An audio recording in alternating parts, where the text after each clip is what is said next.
میں اس ممبر کے توسط سے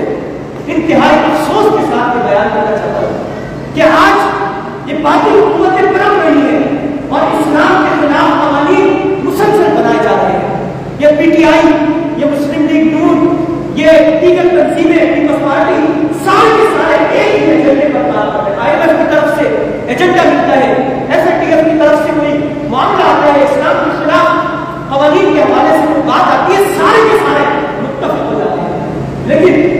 مجھے انتہائی افسوس سے یہ بات کہنی پڑ رہی ہے کہ جو ہمارے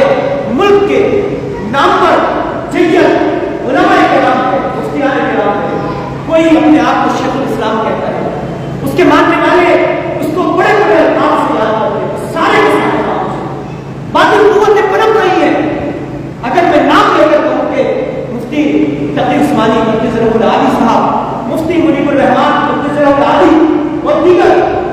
اہل حدیث سے تعلق رکھنے والے اور دیگر مسائل سے تعلق رکھنے والے سارے کے سارے علماء کرام، سارے کے سارے وہ اس کے خلاف کوئی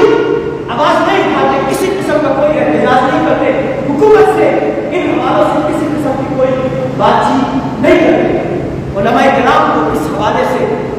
اپنا کردار بھرپور انداز سے ادا کرنا چاہیے کہ باطل حکومتوں کو وہ دبائیں. امریکہ کی، یورپ اور مغرب کی تہذیب کی غلامی کو قبول کرنے کے بجائے سینٹ کے اندر صرف ایک فرد واحد تھا کہ جس نے اس بل کے خلاف آواز اٹھائی اور آج تک وہ شخص آواز اٹھا رہا ہے. 2018 میں یہ بل پاس ہوا اور آج تک وہ شخص آواز اٹھا رہا ہے. مشتاق احمد خان سینٹر کا نام ہے، جماعت اسلامی سے اس کا تعلق ہے. آپ یہ مت سمجھے کہ میں تعصب کی وجہ سے بات کر رہا ہوں کہ میرا تعلق بھی جماعت اسلامی سے ہرگز نہیں. صرف ایک فرد ہے کہ جس نے اس کے خلاف